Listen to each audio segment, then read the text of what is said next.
তাই ডায়েরি লেখাতে। কিন্তু আছে দারোগা বাবু, পেট ভরিয়ে খেতে চাই, হোটেলে যান, বাঁচতে চাই, হাসপাতালে যান, মাথা গোজার ঠাই চাই। ফুটপাতে যান, এখানে কেন? ও এখানে এখানে এসেছে একটা ডায়েরি লেখাতে। গত রাতে আমার বাড়ি চুরি হয়ে গেছে তো, তাই ডায়েরি লেখাতে এসেছি। ও চুরি কেস। জি জি। আপনার নাম? কোন নাম বলবো? মা ডাকে সোনা, দাদি ডাকে মনা, বউকে ডাকে ওগো, তা কোন নাম বলবো? নিজের ভালো নামটাই বলুন। তাই বলুন, ওই হুমায়ুন ফকিরি। হুমায়ুন ফকিরি? হ্যাঁ। এই পদবি তো কোনোদিন শুনিনি। ওরে বাবা, এক সময় ফকিরির ব্যবসা করতাম তো, ওই ফকিরির ব্যবসা করতে করতে ধনী হয়ে গিয়েছি, তাই এখন আর করি না। তা মনে করছি ফকির নামটা আর বাদ দেবো না, ওটাকে আধুনিক করে এখন ফকিরই করিয়েছি। বাবার নাম? কোন বাবার নাম বলবো? আশ্চর্য, মা দুজন হয় শুনেছি, কিন্তু বাবা দুজন হয় তা তো শুনিনি। এই হয়ে গেছে, এক হচ্ছে নিজের বাবা আর এক হচ্ছে বইয়ের বাবা। তা কোন বাবার নাম বলবো? নিজের বাবার নামটাই বলুন। ও তাই বলুন, নিজের বাবার নাম হচ্ছে গিয়ে আবুল কালাম আজাদ। আজাদ? জীবিত না মৃত? ধরুন জীবিতও না মৃতও না, তবে পলাতক। পলাতক কেন? বড় সার্থক নাম আমার বাবা। ওই ছোটবেলায় আমাদের রেখে তিনি পালিয়ে চলে যান, সেই থেকে আমরা পলাতক বলি। ও গ্রাম? গ্রাম ওই পাগলাকানা ইউনিয়ন। পাগলাকানা ইউনিয়ন?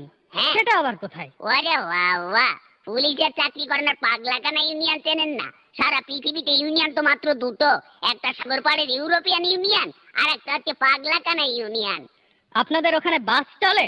ওরে বাবা, গ্রামে বাস খুব দিয়াদি হয়, এ ওকে বাস দেয়, ও ওকে বাস দেয়। আপনি কত বাস নেবেন? ও সে বাস নয়, ইঞ্জিনের গাড়ি। ইঞ্জিনের গাড়ি চলে? ও তাই বলুন। হ্যাঁ তাও অবশ্য চলে, কিন্তু ওই একটু ভাঙাচুরো তো, তা একটা চলে ময়ূরম আর একটা হচ্ছে টাইটানিক। চুরিটা যখন হয় তখন আপনি জেগেছিলেন না ঘুমাচ্ছিলেন? ওরে বাবা, ঘুমিয়ে কি আর দো আছে দাঁড়াগো বাবু?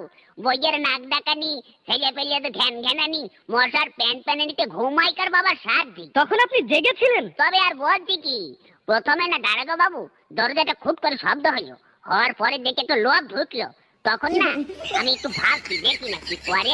তখন আপনি ধরলেন না কেন? ধরবো কি, আমি তো ভাবছি দেখি না কি করে। তারপরে না দাঁড়াগো বাবু আমার বালতির নিচের থেকে আলমারি চাবিটা নিল, নিয়ে হঠাৎ করে আলমারিটা খুলে ফেললো, খুলে ফেলে একে একে সোনা টাকা গহনা সব বের করে একটা পুটলার মধ্যে বাঁধলো। দেখছেন তবু ধরলেন না? ধরবো কি, আপনি কথাটা শুনুন না। তারপরে না ওই টুকলার মধ্যে বাঁধতে বাঁধতে আমার বইয়ের চোখের দিকে একটু আর চোখে তাকালো, তখন আমার খুব রাগ হচ্ছিল দাঁড়াগো বাবু। তখনও আপনি ভাবছেন? ভাবছি আগে কথা বলতে দিন না। ওই হয়েছে কি, তখন ওই চোরটা দরজাটা খুলে রাস্তায় পড়ে দৌড়াতে আরম্ভ করলো, আর ধরতে পারলাম না। তখনও আপনি ভাবছেন? ভাবো না, আমার ঘরে চুরি হচ্ছে, আমি ভাববো না, আপনি ভাববেন? ভাবুন ভাবুন, বেশি করে ভাবুন, বোকার মরণ কোথাকার। আমার সোয়ার ঘরে কি হবে দাঁড়াগো বাবু? কেন? বাড়িতে গিয়ে বসে বসে ভাবুন, থানা আপনার জন্য কি করে।